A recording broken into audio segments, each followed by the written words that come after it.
Princess Serena, not Princess Serena, and today is the third installment of my collaboration with the CCPP, celebrating collections, people, and pins. And as per my shirt here, the theme for April is Disney animals. And I honestly didn't think I had too much to show because the rule for this month was we couldn't choose any of the Fab 5 characters or Sensational 6 or any of that. And the fun thing about this collab is it really gets you to look at your collection in a whole different lens. Like, I've never analyzed my collection for how many different animals I have. And to my surprise, I have a lot more than I thought. I'm excited to get into it. And so is this little Dalmatian.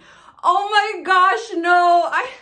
So I just got these pajamas, right? And you know, Disney pajamas, it's always a yes for me.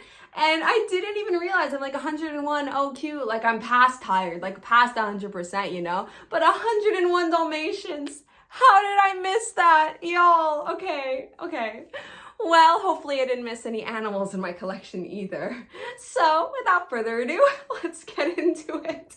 Kicking it off at the animal that made me think I had a chance to participate in this. Pascal and his little noises. I love that they don't make him talk. Like, obviously in the movie he doesn't talk, but they could have easily just made him talk, you know, for a sequel show, but they stayed true. He has such personality, like for a character that doesn't talk. And you will see, like, within my animal pins, looking at them, most of them don't talk.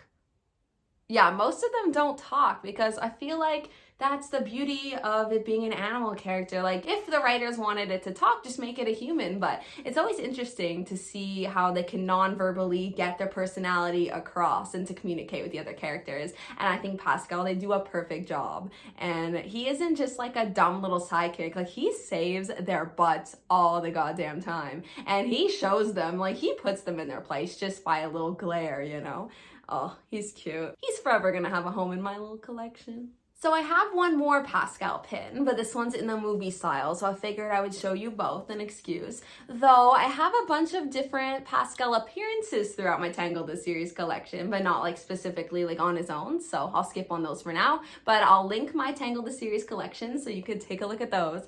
But oh my gosh, him holding on to the little lantern and the sparkly detail right there as well. And look at his little hands holding on to the lantern. So cute. Oh my gosh. So this is part of a little booster pack, if you could even call it that. I guess a pin set. It's only 2 pins, but it's from the scene where Eugene and Rapunzel are on the water looking at the lanterns. And this is kind of, I guess, the pin off to the side, but I think this is the main attraction. Let's be real. Pascal, always the star of the show. So I just traded for this one. I don't have the other ones because, again, I don't collect Tangled the movie. Even though this is from Tangled the movie, I thought it was cute and dainty enough to like kind of just be a little filler for my Tangled the Series board, and it blends in quite well, and I needed one of the lantern, obviously. I have Lady and the Tramp here. What's an Italy collection without the Italian characters, you know? Mamma mia, pizzeria, you got a meatball here. Come on, that's essential. And the breadsticks and just like the tablecloth. It just brings me back to when I went to Italy. That's why I collect Italy, if you don't know. I went to Italy in 2019 and it was just like one of my favorite trips ever. So I had to commemorate it, not only in the travel pins I got in Italy, and there were a lot of pins in Italy. It was very exciting, but with Disney pins as well. And I love the little side collections that I have an excuse to like get different characters that I don't normally collect, like Lady and the Tramp. I love how this one you don't even see the noodle. This just cuts to like when the noodle's just inside both of them. And this is an Ellie 3000, and it actually shows you it's 2,347 out of 3,000. It makes it seem more limited edition. Speaking of animals I don't usually collect, we got Winnie the Pooh. This is one of my favorite Hanukkah pins, and it's the one from 2020, so it's a really recent one. And you got Winnie the Pooh and gang. You got Eeyore. Eeyore is my favorite, and he sort of looks happy. Like, he's a little shy and a little, like, to himself, like he's looking the other way. But I mean, like, he looks sort of happy. It's like a half a smile, like.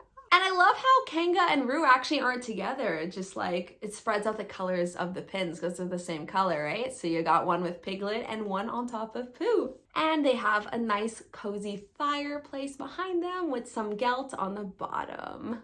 And this is a limited edition of 2,700. It's an odd size choice. But 2020 was definitely a year, so I feel like it's very representative that the Ellie size was quite odd as well. So this is getting a little more creative here. I mean, it is an animal, it is a penguin, it's from Club Penguin. So I downsized away all of my Club Penguin pins except for 2, and I thought I'd show you my favorite one. So this one lives in my pin trading collection. I was a member for a couple months, and it was cool because they actually let you keep the puffles that you bought that you needed to be a member for after the fact, but everything else they took away from you. So it's kind of nice. It kind of ties into the theme today. They let you keep the animals, right?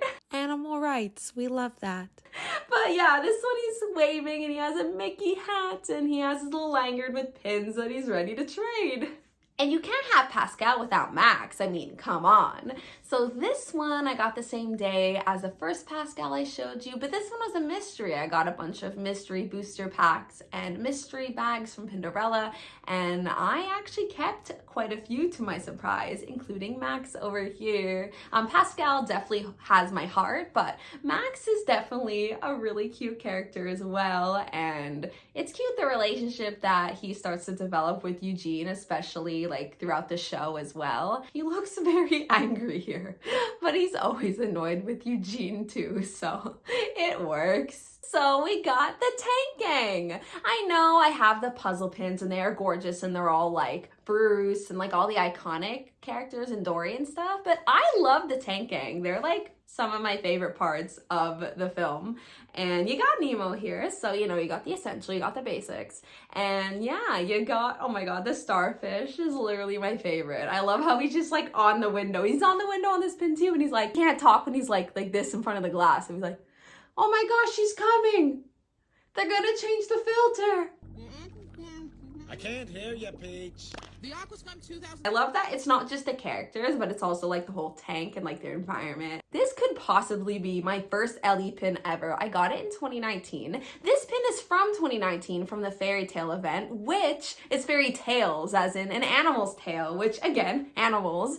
And I didn't even know that when I bought it, but I bought it at a Canadian pin trading event a couple months after this Disney event, and I was very lucky to get it because it's an Ellie 500. They have a little blank rectangle in the back because for the Disney pin events, they put those there so then the artist of the pin could actually sign it because they're there, which is really cool. I definitely strive to go to a Disney pin event one day. Like, first of all, I want to go to an Orlando one. That's going to be way more attainable. But also I want to go to like a Disney specific one day. It will happen. It's important to have pin goals and dreams. Kicking off the Disney Channel pins, quite literally, with Rufus kicking down the walls. Oh my gosh, Rufus. And this pin is actually highly faked. And I had the fake one for a while because like I still needed him in my collection, but my pin friend managed to snag the real one for me. At least, I mean, there's no way to know 100% that it's real, but the coloring is definitely a lot better and the back looks a lot more legit. And it's 2 of 4. I wonder what the other 3 were. I may look that up and insert that here. I wonder if they're all sidekicks, or I know they're not all Kim Possible pins because I'm very aware of all the Disney Channel pins that are out there. So I'm curious where they grouped little Mr. Rufus here. And another badass Disney Channel animal is of course Perry the Platypus because he's Perry. I'm not singing that for a 4th time on the channel. You'll find me singing the theme song somewhere. But you best believe I have that banger on my phone, as well as some other Phineas and Ferb Bobs. I love this fantasy pin. I was able to trade for it, and it's in a profile-esque style. You have his little wee elbow pointing out ever so slightly. I love those little details. It's not like exactly a circle. And in the background, if you look, I'll take a photo so it's more clear, but you can see his dumb pet persona a few times, and then you even see Dr. Doofenshmirtz in the background as well. It's a really cool detail. And on the back, the question mark is literally with the style of his tail. Like, it is so cool. So where's Perry? There's Perry. I love how many Perry pins there are. Like, there's more Perry pins than Phineas and Ferb pins. So this is where the pin I just showed you goes. And I love how different they are, because normally when you're collecting like a singular character on their own, a lot of the poses look the same. Even this one's different. He's doing the little noise here. You know what he does. They have him with the little hat. Like, he already is wearing a hat, the fedora, and then he's wearing kind of a secret agent kind of esque Mickey ears to go with it. He's wrapped up in Christmas lights by Dr. Doofenshmirtz to listen to his evil innator just to escape and defeat him. And there he is attacking him. He's a secret agent, but he's also a dumb, lovable pet. Okay, so at first glance, this is people, not animals, but there's a Disney animal here that has yet to have his own pin, so I had to include this one. It's Puff, and if you zoom in, you can see Puff just biting Oscar's ear. I mean, that's where the iconic ouch at the end of the theme song happens from, so you know, you gotta give credit where credit is due. Puff, an icon. I love seeing Puff in the reboot. It's been cool to see that character kind of come alive again. So this next pin I showed in my previous CCPP video, but it very much fits in this. And because it's underrated, I can't show it enough times. It's the Jojo Circus Pin, but this time I'm highlighting Jojo's lion Goliath. And I absolutely love this pin, as I said last month, because of the rubber element of them. It kind of gives the appearance of pin on pin in a way. Pin on rubber, how about that? And I love a little flag, and it really embodies the circus aesthetic. And it says the title of the TV show, which is very necessary when a show is this underrated, because at least they could be like, what is Jojo Circus when looking at the pin, instead of like, what is that, you know? Here's an overview of the animals in my pin collection. I was really surprised how many I actually had. So that's it for my Disney animals in my collection. I hope you enjoyed. And if you haven't already, please subscribe for more pin-related content from me every Tuesday. So happy Passover to those who celebrate, and happy Easter to those who celebrate, because today is Easter. Or is it the Monday? I'm not sure. I'm tired. Good night. What is your favorite Disney animal? Oh, wait, I have one more. I didn't show Remy. What a crime if that would be. Remy! And all the ingredients, except for the bread. I will find the bread. It is fitting. Today is Passover, Jewish holiday where I can't eat bread, so maybe once it's over, I'll find the bread, you know? But I'd like to find real bread. I mean, as much as I like matzah, I don't like it as much as bread. It just reminds me of how it once was, you know? It's like that viral Harry Styles song right now. It's not the same as it was. Anyways, my outros are pretty chaotic, so thank you for sticking around if you're still here. But yes, Remy, one of my favorite Disney animals for sure. And as always, take care of yourselves and have a magical day. Bye!